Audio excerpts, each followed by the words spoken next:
Então, boa noite a todos, mais uma vez reunidos para mais um ciclo de atividades do nosso Centro Anglicano de Educação Teológica, da DARGE. Nós saudamos a todos que estão aqui conosco, aquelas pessoas que ainda estão chegando em casa dos seus afazeres, que vão entrando durante a reunião. E a nossa proposta do CAET para esse ano é trabalhar o tema anual de ministérios. Por isso, a nossa aula magna também vai tratar de ministérios na perspectiva de C.S. Lewis e Nárnia, conforme nossa palestrante vai nos explicar mais um pouquinho. Então, a gente pretende trabalhar esse tema de forma ampla para todas as lideranças clericais e leigas da DARGE, abrindo também para que, como o Zoom nos permite, não é, até 100 participantes, abrindo também para outras pessoas interessadas. E o nosso intento com isso é que as pessoas possam ir se preparando para depois participar também de um curso de capacitação, atualização para o Ministério Leigo, ou quem sabe para uma atualização do Ministério do Diaconato e do Presbiterado.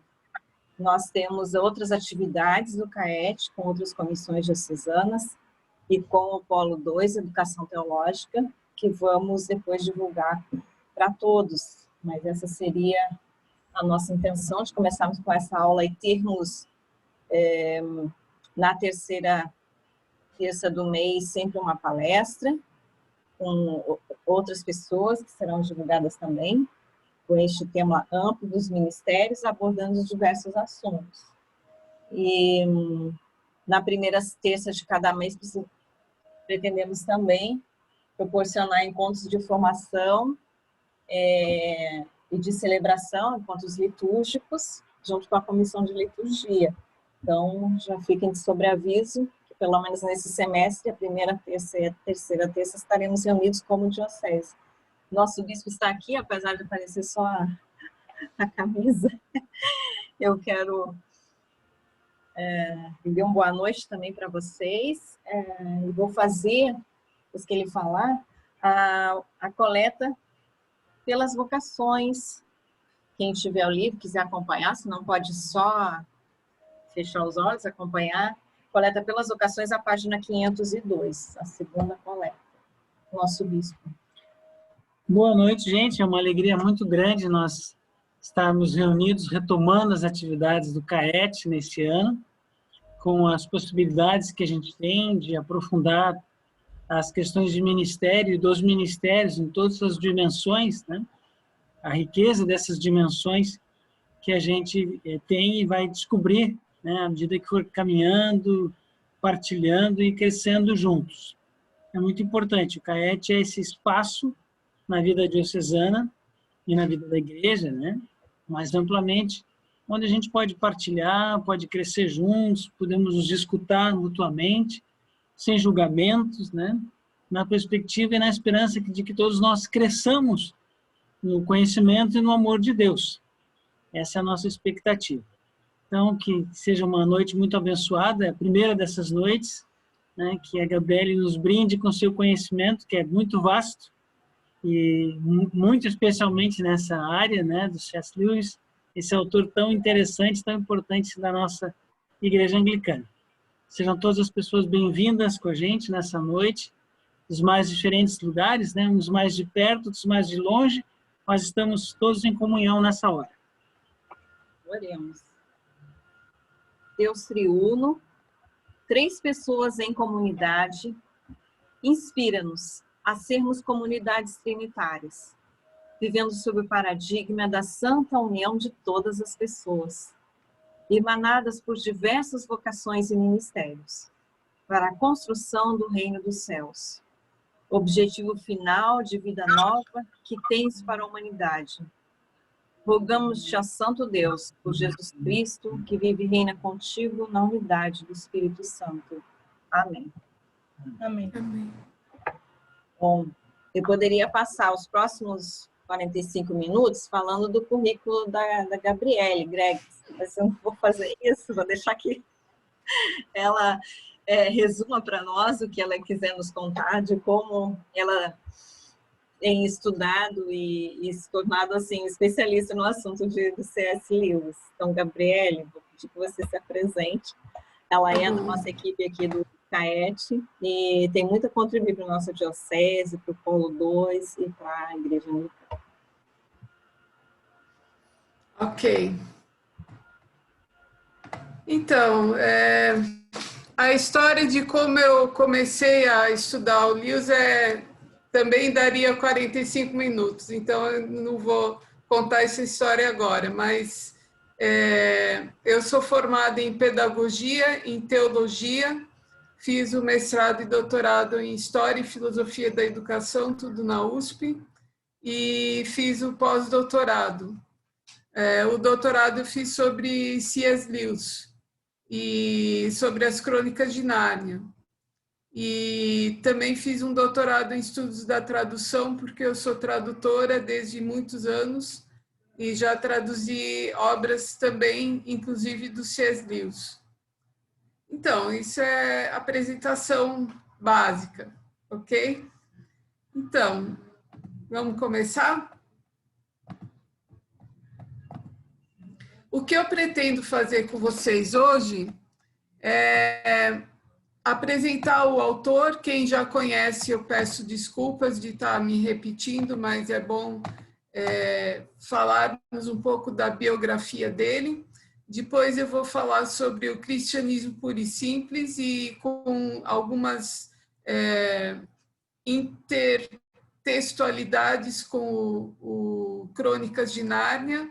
E no final nós vamos aplicar isso ao ministério, ok? Então, C.S. Lewis, ele nasceu em 1898 e morreu em 63. Morreu em Oxford e nasceu em Belfast, na Irlanda. Ele é o maior apologista cristão do século XX. Levou muitos evangelistas e grandes homens de Deus para o cristianismo. Chuck Colson, John Piper, Timothy Keller, Philip Yancey, J.I. Packer são alguns dos seus seguidores. E é um dos teólogos mais citados nas igrejas dominicalmente nos livros teológicos. É professor de literatura de Oxford e Cambridge, foi professor, né? E é autor das Crônicas de Nárnia, pelo qual ele é mais conhecido. E amigo do J.R.R. Tolkien, que é o autor do Senhor dos Anéis. Então, ele nasceu em Belfast, como eu já disse, ele teve a mãe morta de câncer aos 9 anos de idade e tornou-se ateu, mas isso foi aos poucos que ele pediu para Deus salvar a mãe dele. Isso não aconteceu, foi a primeira decepção dele com Deus. Ele vem de um lar cristão, mas que não era muito praticante. Então, aos 9 anos de idade, ele perde a mãe para o câncer. E depois o pai coloca ele em escolas particulares de internatos, e um deles era um internato cristão, mas cujo diretor foi depois internado como louco, porque ele era tão rígido e tão rígido que acabou sendo internado. Então, ele teve várias experiências nesses internatos, em vários internatos, e não se deu bem em nenhum deles. Isso contribuiu para o ateísmo dele. Até que ele tem aulas particulares com o professor, que foi professor também do pai dele, que é o Kilpatrick, e dizem que o professor do Leão, a Feiticeira e o Guarda-Roupa tem inspiração nesse professor. Ele era ateu. Tem a mente batizada por George MacDonald e começa estudos clássicos em Oxford, em 1916. George MacDonald é um autor britânico também, pastor presbiteriano, que contava histórias mágicas para os seus filhos e publicava essas histórias. Então, uma dessas histórias foi parar nas mãos do Lewis, e ele diz que foi o primeiro recontato dele com o cristianismo. Depois ele serve na Primeira Guerra Mundial e assume responsabilidade pela família do amigo morto. Ele cuida da mãe desse amigo porque ele fez um pacto com ele de que se ele morresse por acaso na guerra, o amigo cuidaria do pai dele viúvo. E se o amigo morresse, ele cuidaria da mãe. E o amigo morreu e ele cuidou da mãe dele para o resto da vida dela. Começa a dar aulas como professor auxiliar em Oxford e conhece J.R.R. Tolkien, isso em 1925. O pai morre e ele se torna ateísta e cristão. Esse processo todo começa em 1929 e vai até 1931. Essas datas são questionadas pelo McGrath, que escreveu uma biografia sobre o Lewis. Mas mais ou menos essas datas são mais ou menos da conversão dele, que foi um processo longo, que ele primeiro se tornou teísta e depois cristão. Ele começa a escrever livros de ficção e teologia e fica famoso, isso depois da conversão dele. O primeiro livro que ele escreve é O Regresso do Peregrino, que é uma paródia para o Peregrino do Bunyan, que no inglês é The Pilgrim's Progress. No caso, Lewis faz The Pilgrim's Regress, exatamente, esse mesmo. Então, ganha a cadeira titular em Cambridge em 1954, que é a primeira cadeira titular que ele recebe aos 56 anos de idade. Conhece e casa com Joy Davidman, que é uma americana que ele conhece primeiro por carta e depois ela vem para a Inglaterra conhecê-lo pessoalmente, eles se apaixonam e ele casa com ela. Mas essa história toda é narrada no filme Terra das Sombras, com Anthony Hopkins fazendo o papel do C.S. Lewis. E em 63 ele morre em Oxford. Então, aqui algumas imagens das Crônicas de Nárnia e algumas aspectos das Crônicas de Nárnia. Elas valorizam as coisas simples da vida. Então, temos lá a cena, por exemplo, dos castores, quando eles levam os meninos que recém-ingressaram em Nárnia para um jantar.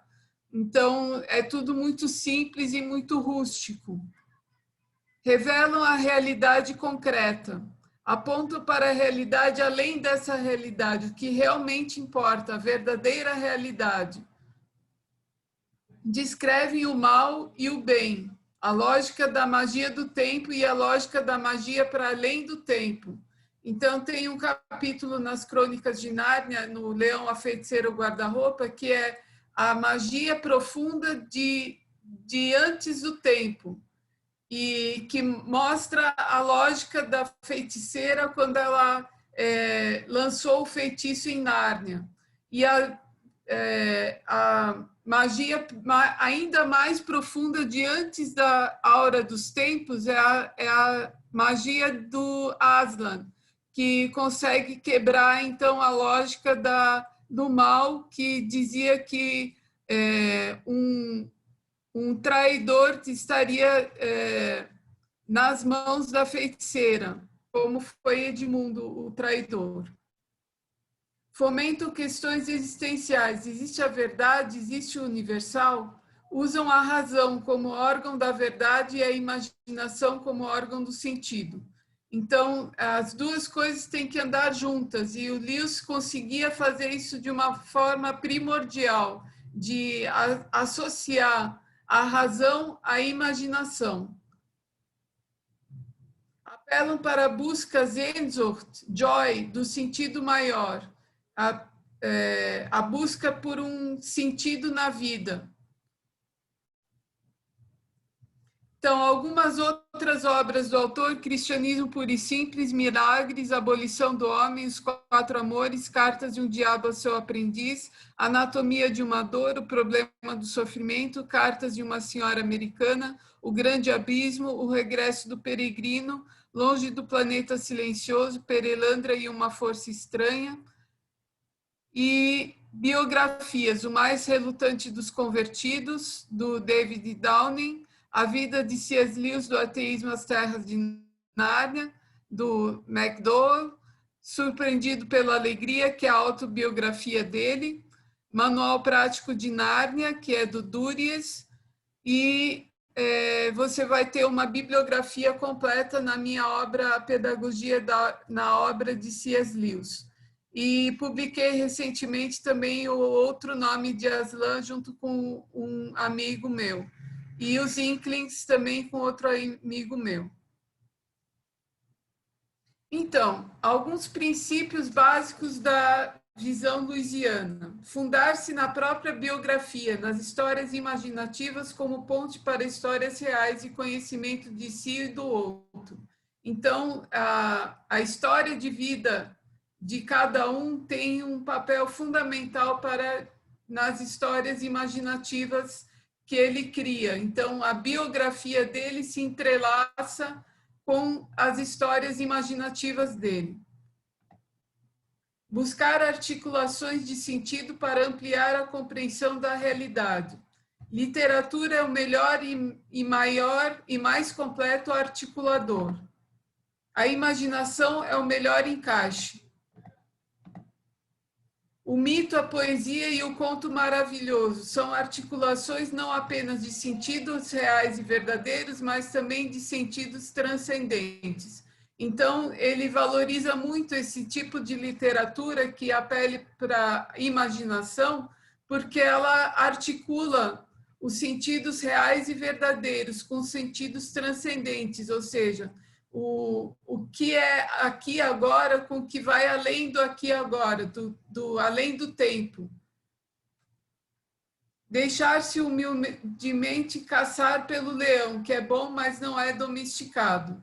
Então, ele sempre repete isso nas Crônicas de Nárnia, que o Aslan, ele é um leão, ele é bom, mas ele não é domesticado, ou seja, você não pode simplesmente impor a sua vontade a ele.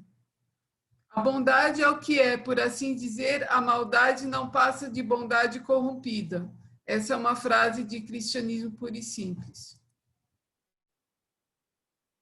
Então, Cristianismo Puro e Simples é publicado em 1952, no mesmo ano que A Viagem do Peregrino da Alvorada, das Crônicas de Nárnia, 2 anos depois da publicação do Leão, a Feiticeira, o Guarda-Roupa, e 1 ano depois de Príncipe Cáspia. Foi inicialmente apresentado como uma série de palestras à rádio BBC de Londres. Foi publicado 3 anos antes de Surpreendido pela Alegria, sua autobiografia. As crônicas podem ser, portanto, consideradas as precursoras imaginativas tanto do seu clássico de teologia cristã, Cristianismo Puro e Simples, quanto de Surpreendido pela Alegria. E esse diálogo é que nós vamos fazer aqui. Então, já no começo, Lewis fala do cristianismo como uma grande casa, com vários cômodos, que abriga vários cômodos e tem um hall de entrada. Então, ele diz assim: o cristianismo puro e simples é antes feito um saguão de entrada, a partir do qual várias portas se abrem para diversos cômodos. Se eu puder conduzir alguém ao saguão, terei alcançado o meu objetivo. Mas é nos cômodos e não no saguão que há fogueiras, cadeiras e refeições. O saguão é uma sala de espera, um lugar a partir do qual experimentar as várias portas, não um local para se morar. O pior dos cômodos, qualquer que seja, seria, a meu ver, preferível para esse fim. Então, quando nós evangelizamos, nós não devemos evangelizar para um cômodo específico, ou seja, para uma denominação cristã, mas para que a pessoa mesma tome a decisão dela em qual cômodo que ela vai se sentir melhor. Sobre a lei da natureza humana. Ele diz que existe uma lei gravada no coração, isso está lá em Romanos 2,15, e nós somos incapazes de segui-la, Romanos 7,15. As pessoas têm o bom senso, percebem que a segurança e a felicidade só são possíveis numa sociedade em que cada qual age com lealdade, e é por perceber isso que tentam conduzir-se com decência. Então, quer dizer, todo mundo tem essa lei gravada no coração, mas ninguém consegue cumpri-la. A lei moral não embasa a ideia de que Deus é bom no sentido de indulgente, suave ou condescendente. Não há nada de indulgente na lei moral. Ela é dura como um osso. Então, primeira parte do cristianismo puro e simples, ele vai falar dessa dureza dessa lei, que ela é implacável e ela não tem nada de indulgente. Ela não é um faz de conta. Deus como único alento e terror supremo. Esse é o paradoxo do cristão. Ele vive com um terror, mas também um alento diante de Deus. Só uma pessoa má precisa de arrependimento, mas só uma pessoa boa consegue arrepender-se perfeitamente. Quanto pior você é, mais precisa do arrependimento e menos é capaz de arrepender-se. A única pessoa capaz de arrepender-se perfeitamente seria uma pessoa perfeita e não precisaria fazê-lo em absoluto. Então, o Lewis é cheio desses paradoxos e dessas frases que fazem a gente refletir e pensar profundamente. Então, uma pessoa má não precisa de arrependimento, só uma pessoa boa é que sabe se arrepender e ela não precisaria fazê-la em absoluto. E sobre Jesus nesse mundo, um território ocupado pelo inimigo, eis o que é esse mundo. E o cristianismo é a história de como o rei legítimo aportou. Você poderia dizer até que aportou disfarçado e está nos chamando a todos para participar da grande campanha de sabotagem. Então, aqui já vemos um link para as crônicas de Nárnia, porque Nárnia está literalmente ocupada pelo inimigo, pela feiticeira branca. E as crianças e os animais falantes são todos convocados para esse grande projeto de sabotagem desse mundo ocupado pelo inimigo. O mundo inteiro jaz no maligno, diz em 1 João 5, 19 a 21. Então, e o cristianismo puro e simples também é o famoso trilema que tem nele. Então, o que diz o trilema? Um homem que fosse meramente um homem e dissesse o tipo de coisa que Jesus disse, não seria um grande mestre de moral. De duas, uma. Ou ele seria lunático do nível de alguém que afirmasse ser um ovo frito, ou então seria o diabo em pessoa. Faça sua escolha. Ou esse homem era e é o filho de Deus, ou então louco ou algo pior. Você pode descartá-lo como sendo um tolo, ou pode cuspir nele e matá-lo como um demônio. Ou então poderá cair de joelhos a seus pés e chamá-lo de Senhor e Deus. Mas não me venha com essa conversa mole de ele ter sido um grande mestre de moral. Ele não nos deu essa alternativa, nem tinha essa pretensão. Então, esse trilema é baseado no argumento de Pascal, que também dizia algo semelhante sobre as três possibilidades diante de Jesus. No que acreditam os cristãos ou derrubando mitos em torno deles? Deus nos criou para sermos entidades puramente espirituais. Ele gosta da matéria, afinal foi ele mesmo que a inventou. Então, esse cristianismo que vive pairando por cima da realidade é o cristianismo que não é puro e simples. O cristianismo puro e simples gosta da matéria, gosta das coisas concretas e reais. Não parece injusto que só os cristãos cheguem à novidade de vida? É outro questionamento que ele se faz nesse capítulo. Não há nenhum salvo que não tenha sido por intermédio de Cristo, mas só Cristo pode julgar os corações. Por que Deus teve que vir disfarçado para o mundo? Que mérito teria em aderir a ele quando ele já tiver sido revelado? Então, ele responde a pergunta com uma própria pergunta. Sobre a conduta cristã, ele diz que as regras morais são como instruções de uso de uma máquina chamada homem. Então, ele usa várias metáforas no livro, e uma delas é a da frota de navios. Ele compara a moral e a ética a uma frota de navios, que só dá certo quando todos estão indo numa mesma direção e todos estão funcionando bem internamente. Então, as condições próprias de navegação é de não se chocar com a outra embarcação, e o lema é peça-chave. E a metáfora da humanidade como orquestra.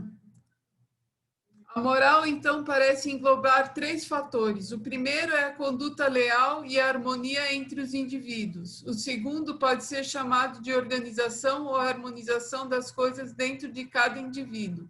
O terceiro é o objetivo geral da vida humana como um todo.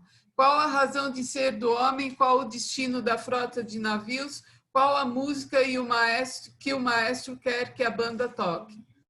Então, ele compara a moral a esses três âmbitos de trabalho, do si mesmo, do eu com os outros e o eu com a realidade em redor. Agora, há uma boa quantidade de coisas que não seriam dignas de preocupação se fosse para eu viver apenas 70 anos, mas com as quais é bom eu me preocupar seriamente com a perspectiva da vida eterna. Então, o cristianismo se caracteriza por essa perspectiva da vida eterna, que nos dá uma preocupação a mais sobre como nos conduzirmos e que tipo de vida que nós queremos viver. Dostoiévski também já dizia: se Deus não existe, tudo me é permitido. Então, ele entra numa questão que são as virtudes cardeais, que foram introduzidas por Aristóteles na Grécia Antiga e foram resgatadas por São Tomás. Então, a primeira virtude cardeal é a prudência ou sabedoria, que é ver as coisas como elas são. A segunda é a temperança ou moderação, lutar contra a autodestruição. Não é a abstinência ao álcool apenas, mas ao egoísmo. A justiça é dar a cada um o que lhe é devido, não retributiva, mas distributiva. A fortaleza ou perseverança, a força do fraco. Então, essa fortaleza eu costumo comparar com a Madre Teresa de Calcutá, que é uma figura fraca aparentemente, mas com uma força interior muito grande. E também no Senhor dos Anéis, o herói é um hobbit, ou seja, é uma criatura aparentemente insignificante, com pelos nos pés, andando descalço e baixinha. Então, ele não é o herói da Marvel, por exemplo, né? Então, é a virtude da fortaleza. Essas 4 virtudes, elas são o norte, digamos assim, de toda a ética clássica. E para que o norte é tão importante? Quando a gente quer, por exemplo, localizar um ponto no espaço, a gente precisa de um plano cartesiano, que se chama, que é um eixo vertical e um eixo horizontal, que me diz qual é o padrão que eu posso usar para localizar o ponto no espaço. Então, eu localizo o ponto de acordo com o referencial de X e Y. Então, na vida moral, na vida ética, é a mesma coisa. A gente se guia por grandes nortes, e esses 4 grandes nortes são clássicos e foram resgatados por São Tomás e agora por C.S. Lewis. Então, ele traz um capítulo também sobre o perdão. A Bíblia diz claramente que se não perdoarmos, não seremos perdoados. No Pai Nosso diz isso.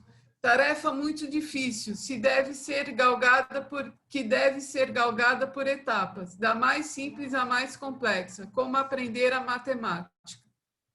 Amar ao próximo não é considerá-lo ou a si mesmo bom, mas querer o bem, mesmo não merecendo.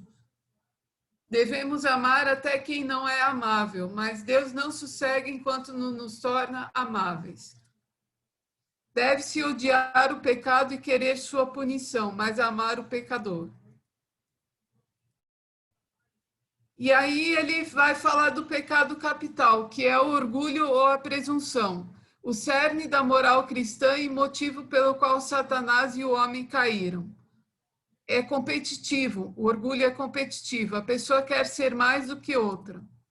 Ele está por trás da cobiça e da gana por poder, causa principal da infelicidade de pessoas e nações.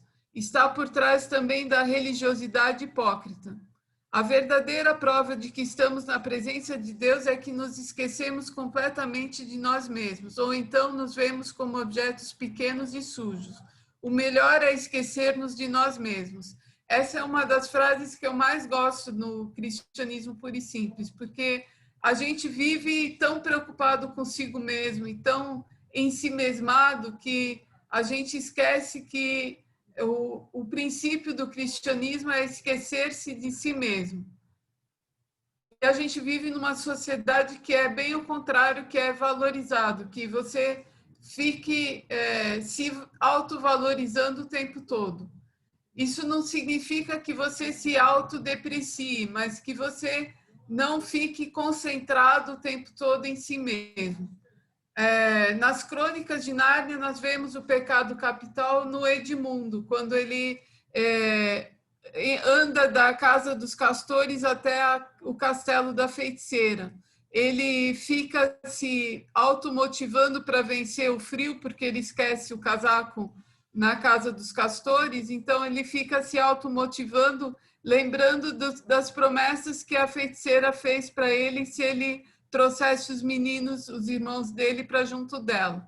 Então ele fica se gabando de ser o rei, de viver num castelo, de ser filho da rainha e etc e tal. Então, o pecado capital é algo puramente espiritual e vem diretamente do inferno. O orgulho é um câncer espiritual, ele corrói a possibilidade mesma do amor, do contentamento e até do bom senso. A busca do elogio pode ser ingênua e humana, mas o orgulho não. O orgulho é um fardo para si e para os outros, ele pode se disfarçar de humildade. Se você pensa que não está sendo prepotente, está sendo prepotente demais. É outra frase do cristianismo puro e simples. E o São Tomás, além das virtudes cardeais que ele resgatou, ele acrescentou outras 3 virtudes, que são as virtudes teologais.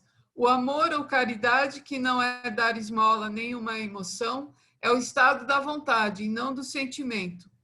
O afeto exagerado pode destruir a caridade. A caridade é gostar das pessoas o máximo que pudermos. A regra para nós é perfeitamente simples. Não perca o seu tempo preocupando-se sobre se você ama o seu vizinho. Haja como se o fizesse. Assim que fazemos isso, descobrimos um dos grandes segredos. Quando você começa a se comportar como se amasse alguém, vai acabar amando mesmo. E esse é o princípio da simulação, que a gente vai ver daqui a pouco. E a esperança é a segunda virtude teologal. A esperança não é deixar como está para ver como fica, mas engajar-se na luta por transformações. Tem a ver com visão. Grandes homens de Deus que fizeram diferença nesse mundo focavam no além. Foi desde que os cristãos deixaram amplamente de pensar no mundo por vir que se tornaram ineficazes nesses. Aspire ao céu e terás a terra de lambuja. Aspire à terra e não terá nenhum dos dois. Então, esse foco nosso no mundo do além é muito importante para cultivarmos a esperança. Se descubro em mim um desejo que nenhuma experiência desse mundo pode satisfazer, a explicação mais provável é que fui criado para um outro mundo. Essa é a minha frase predileta do C.S. Lewis. Todos nós temos desejo por algo que nós não conseguimos explicar. Então, esse desejo tem uma outra metáfora que ele diz que se existe o desejo por comida, é porque a comida existe. Se existe o desejo por sexo, é porque o sexo existe. Então, se existe o desejo por Deus, é porque Deus tem que existir também. E a fé é a terceira virtude teologal. Fé pode ser entendida como crença, aceitar e crer na doutrina, na ortodoxia. A batalha se dá entre fé e razão de um lado e as emoções e a imaginação de outro. A fé, no sentido em que estou usando a palavra, é a arte de se aferrar, apesar das mudanças de humor, aquilo que a razão já aceitou, pois o humor sempre há de mudar, qualquer que seja o ponto de vista da razão. Então, pela fé, você não se deixa levar pelas emoções, você se agarra a algo muito firme, algo que você tem convicção profunda daquilo. A fé é um hábito que tem que ser desenvolvido e alimentado diariamente.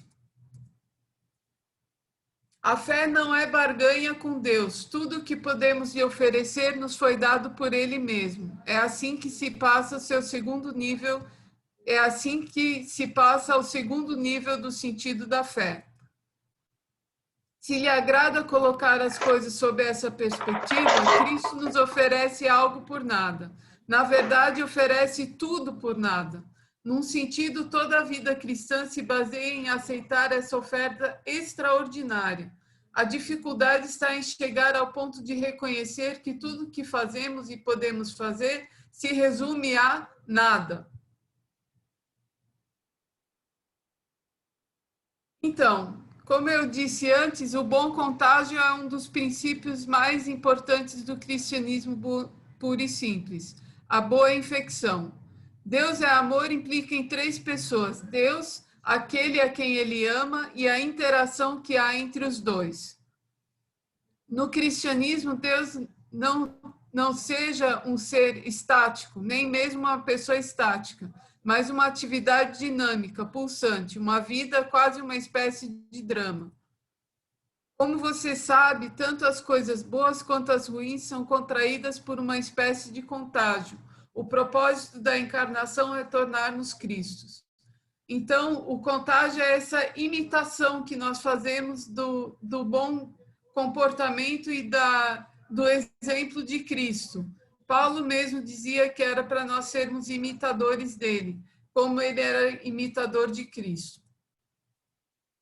Então, ele usa a metáfora do soldadinho de chumbo. Quem é que já não sonhou que os seus brinquedos um dia pudessem ganhar vida? Então, ele usa o exemplo do soldadinho de chumbo. O estado natural do ser humano é egocêntrico e não quer saber de nada que seja maior do que ele e o humilhe. Não quer interferência externa. Ele é estático, paralisado, feito um soldadinho de chumbo. Somos como soldadinhos de chumbo que obtiveram vida. Ele vos deu vida, estando vós mortos nos vossos delitos e pecados. Efésios 2:1. O homem em Cristo ressuscitou, não apenas o Deus. Tudo se resume a isso. Pela primeira vez vimos um homem de verdade. Um soldadinho de brinquedo, feito de chumbo como todos os outros, se tornou esplêndida e totalmente vivo. Então, a encarnação é um modelo primordial da vida cristã. É o que acontece na conversão. É a metanoia que acontece na nossa vida quando nós nos convertemos. Nós nos tornamos de brinquedos sem vida em brinquedos cheios de vida. A diferença é que o fenômeno diz respeito a toda a humanidade, a diferença da encarnação de Cristo. Por que Deus não criou soldadinhos de verdade desde o começo? Poderia ser uma pergunta. Ele criou, nós é que nos afastamos, nós é que nos tornamos soldadinhos de chumbo. Então, ele usa o exemplo da Bela e da Fera, da história do conto de fadas e do Rei da Máscara. A história do Rei da Máscara é o seguinte: havia um rei que ele era tão feio, que ele passou a usar uma máscara. E, com o tempo, os súditos dele vinham até ele e queriam conhecê-lo pessoalmente, sem a máscara. Até que um dia ele resolveu, então, tirar a máscara, e qual não foi a sua surpresa quando ele viu que o seu rosto tinha se amoldado à máscara e ele tinha ficado bonito. Então, isso não significa que nós devemos fingir ou fazer de conta, mas que existem dois tipos de fingimento ou imitação, o ruim e o bom. O processo de vitalização e imitação de Cristo em nós é mais fácil e mais difícil do que obedecer a regras. Mais fácil porque Deus está do seu lado, mais difícil porque a parte que ainda é chumbo dentro de nós não gosta nem um pouco dessa metanoia. Cristo opera em nós através dos outros seres humanos e neles através de nós. Os seres humanos são espelhos ou portadores de Cristo para com os outros. Às vezes são portadores inconscientes. Esse bom contágio pode ser transmitido por aqueles que não o receberam por si mesmos. Então, as pessoas são como espelhos que Deus usa na nossa vida para nos moldar, para nos tornar cada vez mais parecidos com Ele. Então, ele faz um questionamento. Então, afinal de contas, o cristianismo é fácil ou é difícil? Cristo mesmo dizia que era fácil, jugo suave, fardo leve, e difícil, tomar a cruz. As escolhas começam desde que se acorda de manhã. O papel da igreja. A igreja só existe para reabsorver os homens em Cristo, para fazer deles pequenos cristos. E se isso não acontece, as catedrais, o clero, as missões, os sermões, a própria Bíblia não passam de uma perda de tempo. Foi só para isso que Deus se fez homem. O próprio universo tinha sido criado só para isso. Nós, homens, podemos ser reabsorvidos em Cristo. Muitas outras coisas da natureza começarão a entrar nos eixos. O pesadelo terá terminado e um novo dia nascerá. Isso fica claro na última batalha, quando as crianças entram no estábulo e do estábulo vão para a morte, né? Porque eles sofrem um acidente de trem. Então, Aslan disse, vocês me conhecem aqui, mas do outro lado vocês vão me conhecer com o meu nome de verdade. Então, Deus quer pessoas boas, boazinhas, ou novas criaturas? Para que ser cristão? Não basta ser bonzinho? Um mundo de pessoas legais, satisfeitas com sua própria bondade, não olhando para mais longe, que dão as costas para Deus, estaria tão desesperadamente precisando de salvação quanto um mundo miserável, e poderia até ser mais difícil de salvar. Então, Deus não quer pessoas simplesmente boazinhas, Ele quer pessoas transformadas e que passaram por esse processo de metanoia. Então, nas Crônicas de Nárnia, a gente vê isso no final do Leão, a Feiticeira e o Guarda-Roupa, quando as crianças são coroadas reis e rainhas. Lúcia se torna a generosa, Susana se torna a justa, Edmundo se torna, não lembro agora, mas ele se torna alguma coisa honrada e justa também. Então, as crianças vão se aperfeiçoando, vão se tornando cada vez mais elas mesmas ao longo da história. Deus não quer pessoas melhores, quer outro tipo de pessoas, quer pessoas renovadas através de Cristo. Então, ele usa a metáfora do cavalo transformado em ser alado, em Pégaso. Mudança radical, na mesma forma.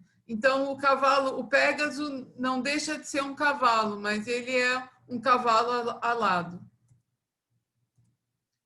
Agora, as implicações para o ministério disso tudo. Viver o cristianismo puro e simples é um princípio que podemos aplicar de tudo isso. Respeitar outras denominações e religiões. Quando o Lewis fala do cristianismo como uma casa com um hall de entrada. Ter humildade e não imitar Edmundo. Servir como Aslan, as crianças e os animais. Aslan chama tanto as crianças quanto os animais para as batalhas. Então, ele poderia muito bem ter resolvido o problema com uma patada, ele poderia ter derrubado a feiticeira, mas ele resolveu seguir as leis daquela terra, que diziam que o traidor teria que ser sacrificado, ou então uma pessoa inocente no lugar dele. Então, ele resolveu se sacrificar e, com isso, fez a própria morte andar para trás. Trabalhar colaborativa e participativamente. Exercer e promover as virtudes cardeais e teologais. Ingressar na estrada da santificação, deixar-se transformar pelo Espírito Santo. Então, é isso que eu teria para compartilhar com vocês. Espero que tenham gostado.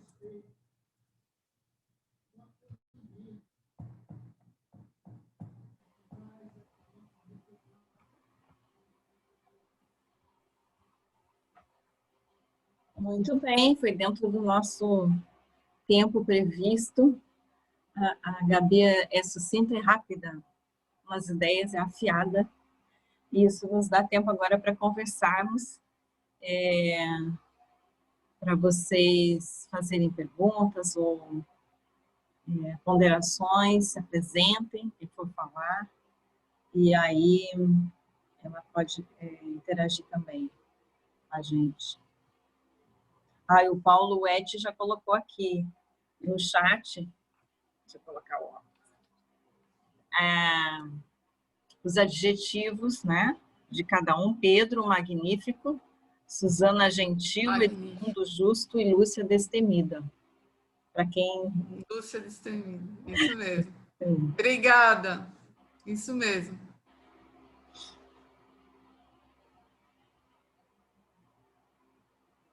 Que são as virtudes, né?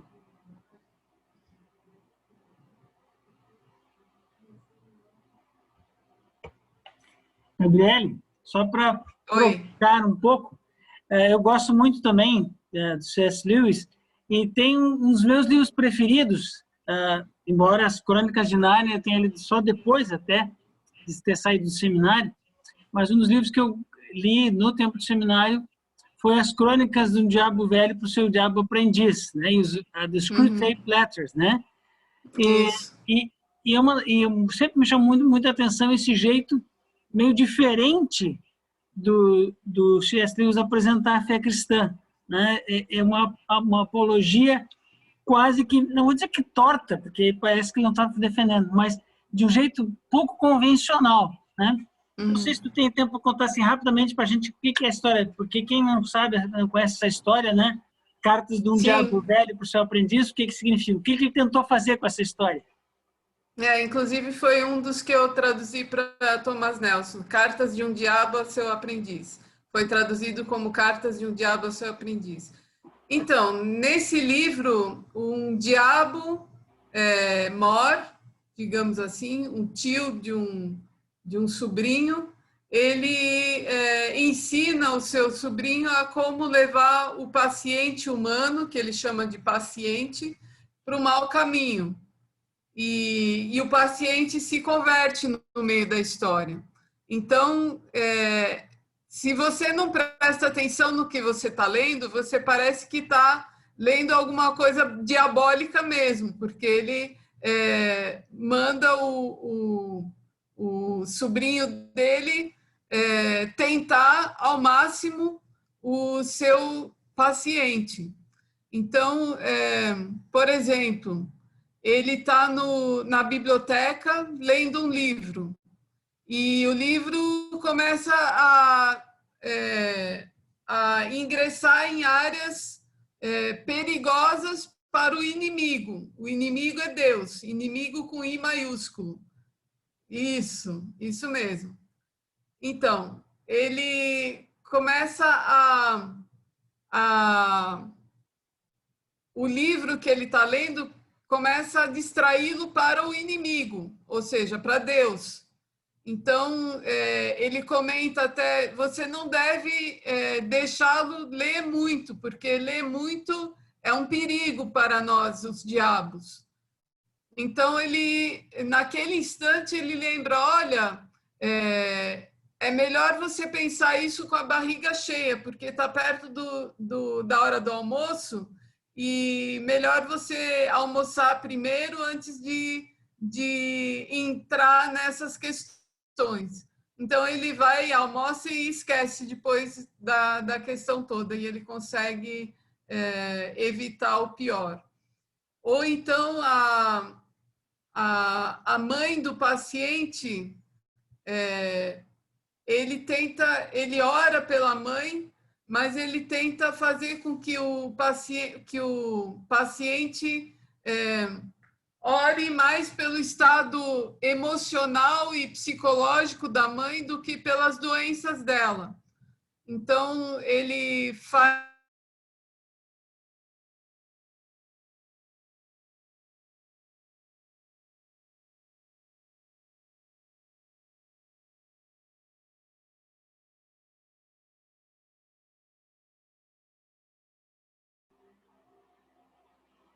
Travou, eu acho, a internet dela, mas deve estar... The Toast. O Screwtape, ele propõe um brinde. Então, ele fala de alguns personagens que foram parar no inferno e propõe um brinde para eles. Então, facilmente você reconhece um Hitler no meio da população lá dos infernos, você reconhece outros ditadores e às vezes até o seu vizinho. Então, que tipo de linguagem é essa que ele usa? Que foi a pergunta do bispo. É uma linguagem imaginativa, ou seja, ela usa a imaginação mais do que a razão, ela usa o humor, a força de capacidade que você tem de imaginar outros mundos, situações impossíveis, situações de outro mundo, literalmente. Então, ele usa os contos de fada, as crônicas de Nárnia são, para mim, contos de fada, que usam a linguagem da imaginação, e a trilogia espacial usa a linguagem da ficção científica. Então, ele usa dessas linguagens de propósito, porque ele, como estudioso de língua e literatura, ele tinha esse conhecimento e ele podia brincar com a literatura, tanto que ele se aventurou em vários gêneros literários diferentes, desde ficção científica até contos de fada, até mitologia, alegoria. Então, ele fez experimentos com a literatura à torto e à direito, e todas elas tentando veicular o cristianismo, usando essas linguagens.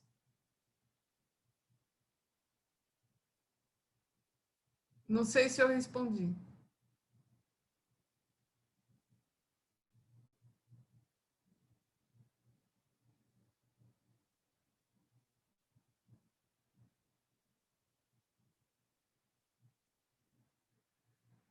O Luiz Coelho deixou a pergunta aqui no chat.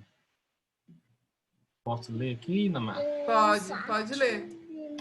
O Luiz colocou assim: Gabriele, o que você acha desse recente movimento de grupos neofundamentalistas e também de grupos neopuritanos se apoderando do C.S. Lewis como ídolo, inclusive com traduções mal ajambradas?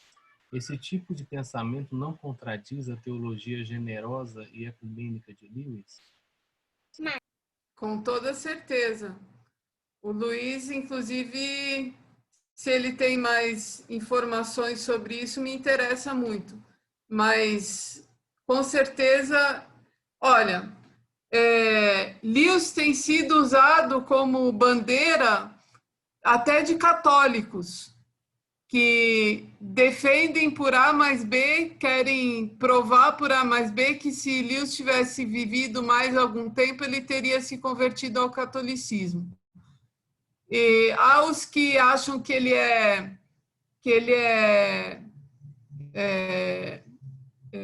como é que fala? Bruxo ou adepto das teorias ocultas, do ocultismo, por causa da feiticeira e do duende, das imagens que ele usa. Então, e existem os fundamentalistas que também acham que ele chegam a defender que ele é calvinista. Já peguei um artigo defendendo por A mais B que ele é calvinista. E ele não era calvinista de jeito nenhum, pelo contrário. Ele era quase que universalista. Então, se você for ler a literatura dele com atenção, você vai perceber que esses caras que usam ele como bandeira não leram nem metade do que ele escreveu, né? Então, mas isso é típico também daqueles autores que conseguem traçar uma linha equilibrada. Normalmente, há aqueles que puxam para um lado e aqueles que puxam para o outro. Então, isso é bem típico de autores que assumem uma postura equilibrada. Eu tinha anunciado que eu tenho pergunta, eu vou seguir assim a ordem das inscrições. Eu anotei aqui, primeira observação, a frase que você citou como sua preferida também é a minha preferida do C.S. Lewis, né? Se temos em nós o desejo de algo que não pode ser realizado, é porque Deus e os colorários, paraíso, salvação, etc., existem. Muito bem. O C.S. Lewis, eu usei ele num apócrifo que eu escrevi um tempo, chama Cristologia, Noções Preliminares de Cristologia. E eu usei a ideia dele de que Cristo ou é Cristo ou é o pior dos bandidos, que você citou aí também, pior dos falsificadores.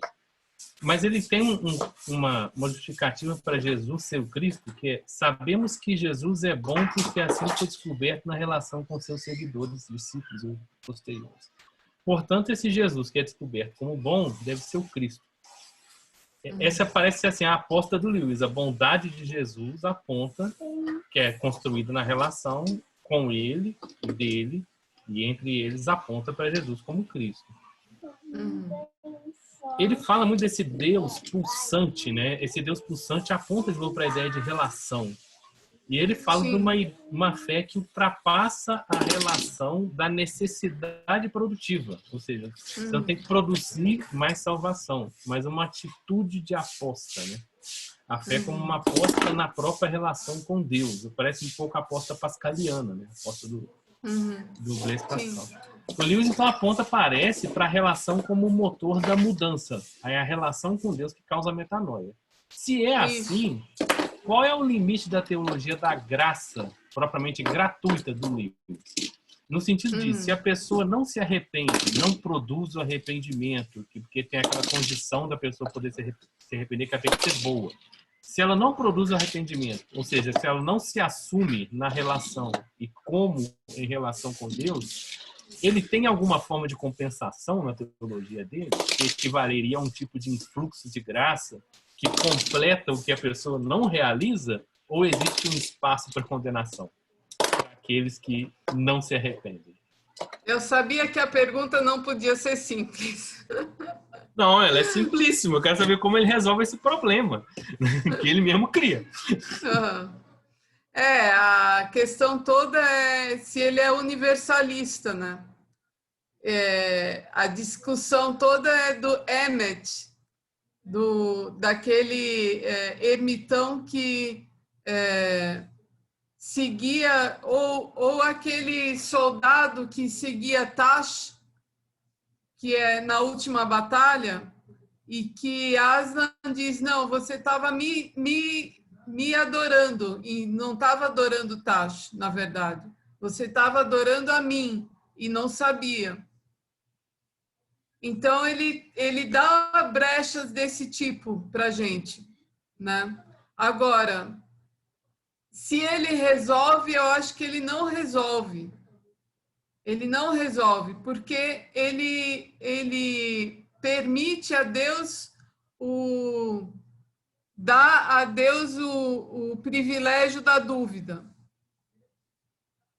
certo? Ele permite que Deus seja o único capaz de julgar esse tipo de caso. Porque a graça, sem dúvida, ela é a condição para a salvação. Mas como é que essa graça pode ser definida? Você está dizendo, então, que ele joga para o campo do mistério, assim, da fé como submissão dentro do léxico grego e tal. Exatamente, exatamente. E como bom anglicano ele faz isso. Ele faz isso como bom anglicano. Ele resolve seguir o caminho do meio, o caminho do mistério, o caminho da abertura, o caminho do equilíbrio. Eu vou seguir lendo aqui as perguntas, já que eu comecei. Quando Tá. você parar, ainda mais me fala, você me fala, alguém me fala. Eu ia dizer pro Paulinho fazer a pergunta dele. Ele botou aqui o Paulinho. Você quer fazer em voz alta? Faz a sua pergunta aí. Posso fazer em voz alta, não tenho problema com isso. Obrigado, Gabriele, pela apresentação. Acho que ela foi ótima. Acho que essa é uma figura que, de fato, a gente precisa reclamar de volta. E, obviamente, a gente precisa contextualizá-lo, que essa é um pouco a minha pergunta. Eu tenho muito problema com muitas coisas do C.S. Lewis, pensando como latino-americano e como teólogo da libertação, sem dúvida nenhuma. Especialmente porque ele gosta muito de São Tomás de Aquino, que eu tenho minhas reservas com certas abordagens do Tomás. Gosto muito entre muitas coisas do Tomás, mas tem coisas que eu não gosto. Uma delas é essa história das virtudes teologais. Mas, de qualquer jeito, a minha pergunta é, o que é que você pensa, o que é que você acha que não serve da teologia do C.S. Lewis, ou das abordagens teológicas, ou de algumas afirmações teológicas dele? O que é que você acha que não serve para a gente? Eu fiz essa pergunta porque você colocou no seu último slide umas sugestões para o ministério. E uma das sugestões que você deu é a história das virtudes teologais. Eu, por exemplo, acho que não serve a conversa da fé do São Tomás de Aquino. Eu não acho, como biblista, eu discordo profundamente dessa história de que a fé tem a ver com crença, ortodoxia e etc. Mas quem sabe tem outras coisas que você, que estuda mais o cara, poderia pensar que, quem sabe, não serve para nós, latinos, ou para o nosso jeito de fazer teologia. Eu até excluí, porque não dava tempo, de falar sobre a postura dele em relação ao casamento e em relação ao gênero feminino, né? Ele é acusado de ser sexista, porque as figuras de maldade predominam as mulheres, né? As feiticeiras, enfim. E com relação ao casamento, ele diz literalmente que ou você tem fidelidade absoluta no casamento ou a abstinência total. Ele é tão forte assim, né? Então, eu não sei se nós devemos contextualizar, e eu acho que devemos contextualizar essas ideias no tempo dele, na época dele, no meio em que ele viveu, que era um meio masculino acima de tudo. Ele não haviam mulheres em Oxford, nem em Cambridge, ou pouquíssimas, né? Então, e toda a educação dele e tudo mais, eu acho que tem que ser visto no contexto. Agora, com relação à questão social, ele seguia bastante o Chesterton, né? E o Chesterton defendia que cada um deveria ter um acre de terra e um boi. Então, o tal do distributismo, né, que ele defendia. Então, eu acho que é bem equilibrado isso também.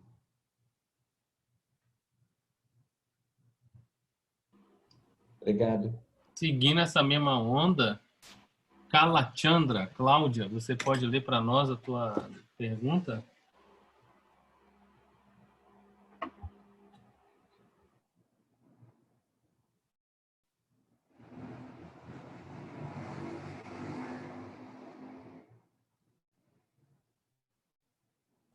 Cláudia, você quer ler essa consideração ali? Ou não?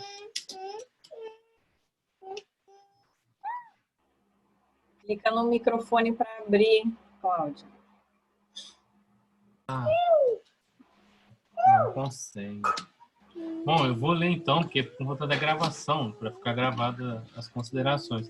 Me pareceu que ele tem uma visão negativa do mundo e do homem. E com isso não me identifiquei, mas gostei muito da visão de respeito aos diferentes caminhos. Acredito que, sendo um autor bem aceito no meio evangélico, pode ajudar muito para facilitar o acesso ao seu pensamento. Fiz um cordel do livro Cristianismo Puro e Simples. Bom, que eu não sei os outros, mas eu já quero. Nossa! Que legal, hein? Ah, eu quero. Compartilha aí no grupo, tá? Agora, eu não entendi bem a visão do menino. Não, ele tem uma visão negativa do mundo e do homem. E por isso ela não do mundo e do homem. Mas ela gosta da visão de respeito aos diferentes caminhos que ele traz também. Ah, tá. Não que ele tenha uma visão negativa do ser humano. Isso, pelo contrário, ele dizia que ninguém é comum, ninguém é ordinary. Não existe pessoa ordinary, não existe pessoa comum ou ordinária. Existem só pessoas especiais nesse mundo. Então, ele, pelo contrário, ele valoriza muito o ser humano.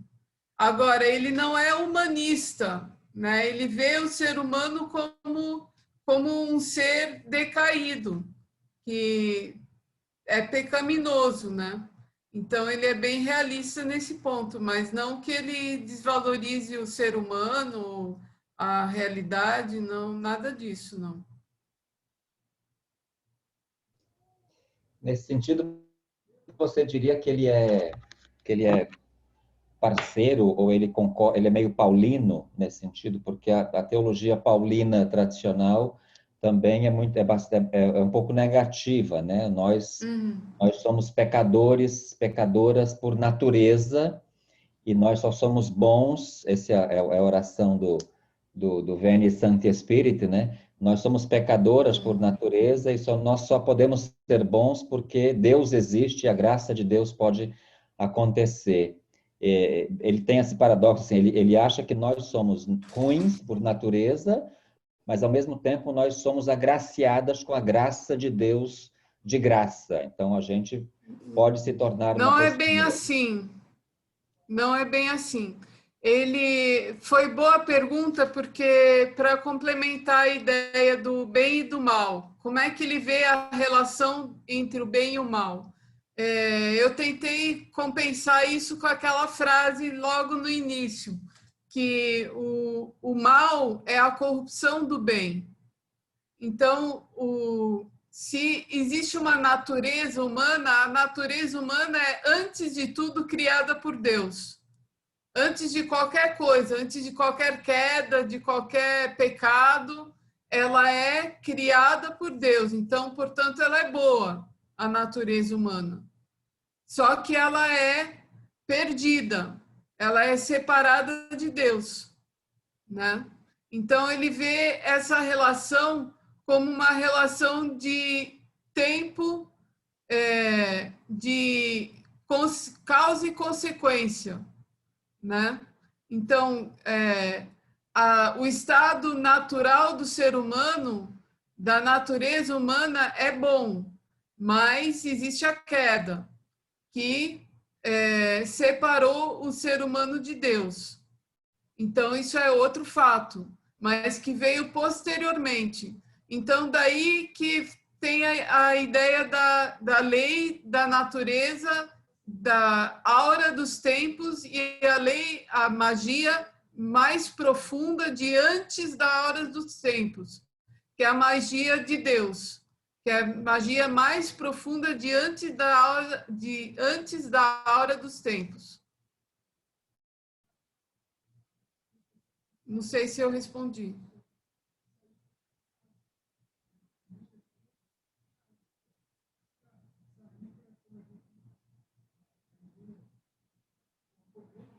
Eu acho que sim. Alessandro, quer ler sua pergunta a nós? Obrigado. Boa noite a todos. Boa noite, Gabriele. Obrigado pela excelente palestra. Deixa eu só subir aqui também. Okay. Você respondeu belíssimamente a colocação do bispo sobre quando Lewis faz parece que é uma dogmática torta, né? Ele faz, mas aí fica meio truncado para a gente, exatamente pelas figuras que ele usa. E Machado de Assis parece usar esse mesmo argumento quando ele usa o conto, né? A Igreja do Diabo. Ele mexe com essas questões dogmáticas e parece que trabalha em nós algo que a gente ouvia falar bastante, chamada psicologia reversa, né? E não faz isso, mas na verdade você quer que a pessoa faça. E isso dá essa chacoalhada dentro da gente, pelas figuras de linguagem, pelos gêneros literários. Isso você concorda com isso? Isso vale a pena ou gera mais? Nós estamos numa época de muitos milindres, né? Então, às vezes a gente faz alguma coisa e a ressonância pode ser mais negativa. Você acha que hoje vale a pena a gente enveredar nessa parte de não importa a discórdia que possa acontecer, importa que a gente use todos os meios para falar do Evangelho? Isso é uma boa pergunta, porque, na verdade, hoje nós vivemos uma época em que você tem que ser politicamente correto, acima de tudo e em tudo, né? Então, existem não vou usar o termo do Ari Veloso, que foi pastor da minha igreja há um tempo, mas ele dizia: os corintianos não vão entender certas coisas, né? Então, é arriscado hoje em dia você enveredar para usar esse tipo de linguagem, da ironia, do sarcasmo, da lógica invertida, como você disse.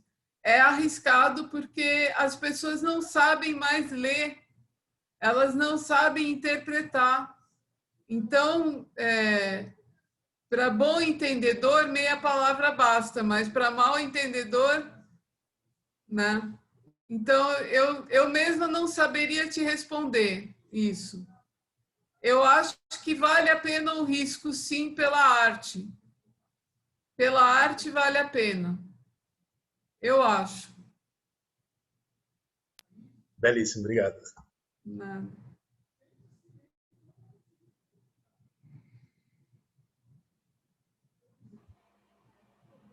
Eu me lembrei agora do Porta dos Fundos, que eu sou um fã e gosto de assistir, mas vou com esse cuidado, né? de abordar os temas bíblicos de forma reversa e fazer a gente rir. Eu acho que precisa ter uma aproximação com um texto bem profunda para você conseguir rir, né? Rir do personagem bíblico, rir de Jesus, sem se sentir ofendido. Você tem que ter intimidade, né? E para quem tem uma teologia rasa, uma leitura rasa, às vezes só de uma obra, né? Sem conhecer a amplitude toda de um autor, não consegue compreender o A vida de Brian, por exemplo, a vida de Brian. Eu sou convertida realmente ao Cristo cósmico pela vida de Brian, mais do que pela catequese bíblica, né? Engraçado você dizer isso. Eu descobri realmente o Cristo na vida de Brian, mais do que tudo que eu aprendi na igreja, assim, do Brasil, né? Uau. É um humor inglês. Sempre conto isso. Legal. Posso fazer só uma parte de uma pergunta que passou? No Seminário Batista de Buenos Aires, houve uma aula magna com alguns pastores e o convidado veio do Rio Grande do Sul, da Igreja Luterana. E o doutor falou sobre a economia interna da Trindade. Então, como era a relação do Pai, do Filho e do Espírito Santo e entre eles e como isso se daria. E foi um debate muito interessante por conta exatamente de se chegar a lugar nenhum, como disseram alguns alunos. Porque a vida interna da Trindade é deles. Né? Nós temos...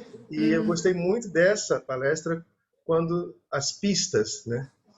Pistas para o ministério. Então, a ideia de realmente Deus dar um parâmetro, por mais que nós possamos fazer uma teologia, e Gabriele imensamente faz essa análise para a gente, mas a obra, né, a arte em si mesma, acho que é um ponto final, né? A gente tem que ficar com ela e se deliciar bastante nela para depois a gente ir para outros lados. Então, o pessoal que está conhecendo agora o Lewis, é um convite a se deleitar na obra, né?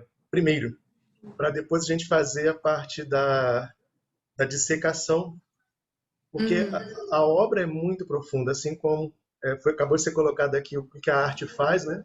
Ela tem que se deliciar. É algo que Amém. É fantástico. Fora as pistas, a pista também tem a ver com Aslan, que Aslan is on the move. O Aslan está a caminho. Então, lembrem-se disso nas pistas. Ele Maravilha. Deixa suas marcas. Maravilha.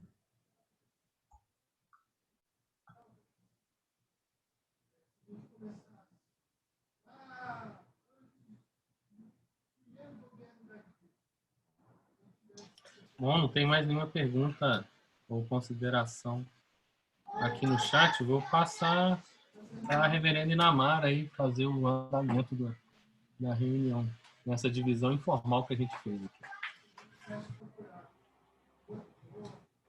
Sim, nós temos um horário no máximo até 9 horas, né? Então, vocês podem ainda endereçar algum comentário, pessoal de longe, que... Então, às vezes a gente oferece coisas que as pessoas não conhecem, não sabem, né? Então, alguém, não precisa ter vergonha disso, mas se alguém por acaso nunca tinha ouvido falar, não sabia quem é essa pessoa, sugiro que sim, que a gente possa até depois oferecer sugestões bibliográficas, né, para as pessoas conhecerem um pouco mais da obra dele, né, e da importância dele como teólogo anglicano. Acho que, né, teólogo do século XX, acho que é importante poder a gente conhecer um pouco mais, né? Então, quem não conhecia, vale a pena conhecer um pouco mais. Não precisa idolatrar, porque nem essa vontade seria a vontade dele, né? Mas de conhecer um pouco mais do seu pensamento e da sua forma de observar e de vivenciar a fé. Nós vamos deixar a gravação também disponível lá no YouTube da Diocese Anglicana do Rio de Janeiro, para as pessoas que pedirem, né, para assistir. E também tem acho que o pastor Diógenes, que já saiu, né? Vou passar depois por e-mail dele o link para poder assistir essa nossa aula e a nossa conversa de hoje. E como a gente faz para ter acesso também a essa literatura de cordel que a Cláudia comentou. Escreve aí no chat para a gente uma dica. Ela ainda está aí? Está ali. Que assim como Gabriele tem publicações nessa área, eu acho que entre as pessoas no Brasil há bastante curiosidade e afinidade, né, com o autor. Nós podemos partilhar mais material.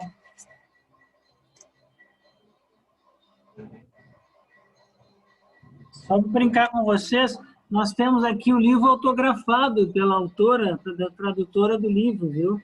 Ana Maria, eu ganhamos aqui de presente, mas vale a pena, é uma leitura maravilhosa, né? Esse é um livro que tem um senso de humor muito interessante, vale a pena para quem quiser começar com uma coisa mais, digamos assim, um pouco mais leve, embora ler as cartas do capeta talvez não seja muito leve, mas em todo caso o estilo é mais gostoso de ler, talvez, do que os livros maiores dele. Ele tem uma edição bem antiga ainda, Gabi. Uhum. Eu tenho dessa também. O capeta é o melhor que tem do C.S. Lewis. Acho que é o mais denso, talvez, mas ao mesmo tempo também, por mais que ele seja muito simbólico, ele também é muito claro. Nárnia, para mim, é muito difícil de ficar pescando teologia, assim como a Gabriele faz, né? A Gabriele faz porque entende, basicamente.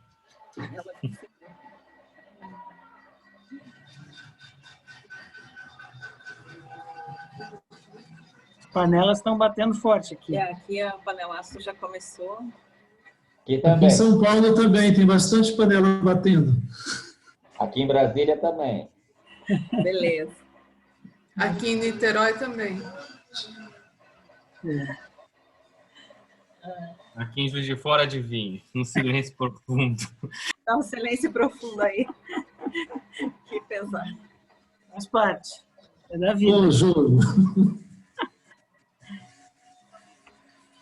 Mas é isso, acho que esse livro nos ajuda a não sermos apenas bons cidadãos, pessoas de bem, a sermos novas criaturas, né? E saber que não é apenas o nosso interior que tem que mudar, mas a nossa forma de viver, de se relacionar, de querer não somente o bem pessoal, mas o bem da humanidade, né? Então, nesse sentido, o panelaço entra aqui também como um protesto nosso pelo que está acontecendo, o desprezo, né, do ser humano e da possibilidade de vida para todas as pessoas. A gente quer deixar registrado, como o Caete também.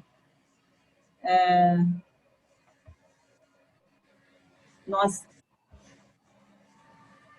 temos se mais alguém vai se manifestar, fazer uma pergunta, última chance, para a gente fazer os encaminhamentos. Eu vou. Boa noite. Boa noite. Eu sou de São Paulo. Só que quem me convidou para esta palestra, né, é pastor da Metodista Livre. Ele falou, a palestrante era professora dele e ele aprendeu muito com esta professora, então ele que, né, insistiu. Também tema, né, C.S. Lewis, né, que eu encontrei quando era estudante, eu fiquei apaixonada. Tinha 7 livros, né? Imaginação muito interessante, né? Tudo agora da roupa tinha outro mundo, né? Fiquei na época com minha amiga, nós estávamos tentando traduzir, né? Mas foi muito divertido. E também aquele bispo, né? Bispo Eduardo falou, né? Sobre aquele carta do diabo. Isso, né?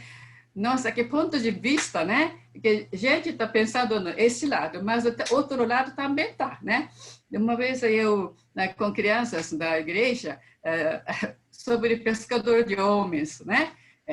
Aí depois, então, tem outro lado também, está pescando homens.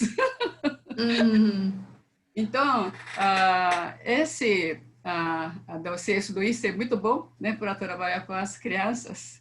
Ah, com certeza. Que hoje de manhã teve curso, né, muito intenso. Minha cabeça também, depois comi muito, né? Minha cabeça não estava muito bem, mas eu gostava desse autor, né, C.S. Lewis. Aí, né, meu amigo pastor que elogiou tanto palestrante, então eu estou aqui. Mas então, bom, eu vou reler esses livros, né? Então, Crônicas de Nárnia já tinha filme, né? Meus filhos que assistiam, né?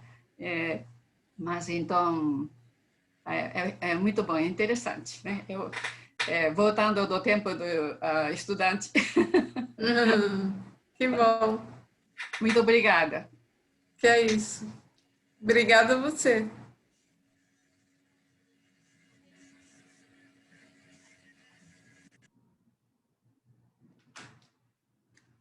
Pode me dizer o nome do seu colega que foi meu aluno?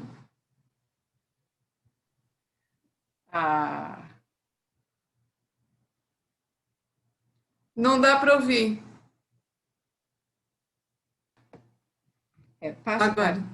Pastor Aoyama. Aoyama. Ah, tá.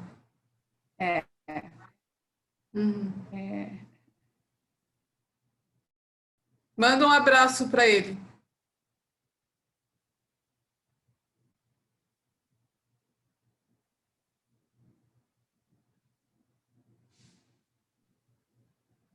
Kaoru Aoyama. Mande um abraço para ele.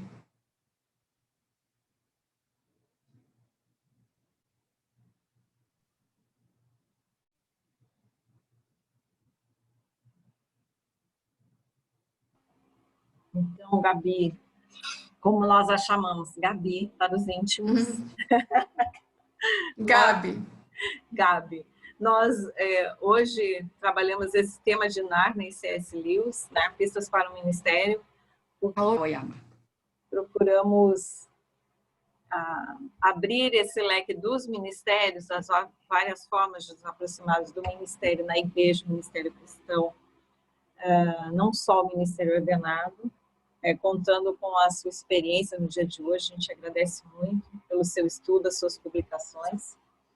E pensamos para abril, na terceira terça-feira de abril, contamos com uma outra fala feminina da reverenda Noilves, que vai conversar sobre o Ministério Feminino em contexto rural, porque nós já temos ouvido as mulheres falar do Ministério Feminino, mas Noilves trabalha muito no contexto de famílias, de agricultores, né, numa realidade diferente do nosso contexto urbano, da maioria das nossas comunidades. Ela é agricultora, ela sobrevive da agricultura familiar e já trabalhou um pouco desse Ministério Rural com as clérigas da IAB, e agora convidamos ela para fazer essa reflexão com a gente, né, para incentivar outras formas de abordarmos o tema do Ministério. E depois, em maio, a terça-feira de maio, nós convidamos o reverendo Jerry Andrei, né, para falar sobre família e o ministério ordenado, no contexto de como a família apoia, né, é um esteio para o ministério da vida de uma pessoa, né, para ele nos contar um pouco da família dele. Ele é deão da Catedral Nacional em Porto Alegre, Catedral da Santíssima Trindade. Pode ser que seja conhecido de alguns, mas não de todos. Então, nós vamos esse dia. Estou aqui confirmando com ele. Ele quer saber como a gente fica 2 horas reunidos. Digo, 40, 45 minutos para ele falar e depois esse tempo de partilha, né? Porque, pensando em ministérios, não podemos compreender apenas como a instrução, ou alguém que fala, os outros escutam. Quando nós estamos reunidos aqui, é numa roda de diálogo, então a gente agradece imensamente, né, a Gabi, que foi a nossa orientadora nessa noite, mas é para que essas palavras dela, esse estudo dela, façam morada em nós, né? Possam nos levar a uma verdadeira metanoia e conversão. E agradecemos a todas as pessoas que se colocaram, né? Que fizeram as suas proposições, que contaram coisas da sua vida, como se relacionaram com C.S. Lewis. Eu chamo de C.S. Lewis desde sempre, né? Eu sei que tem outras pronúncias aí. Como a gente Lewis. eu chamo Lewis. E eu gosto dele assim. Vou deixar registrado. E como a gente cresce quando se dispõe a ouvir, né, o pensamento de outra pessoa, como a gente pode crescer em coletividade. Então, por isso, agradecemos imensamente pelas pessoas que estavam conosco, já saíram, pelas que permanecem até agora. Depois vamos enviar, então, uma gravação.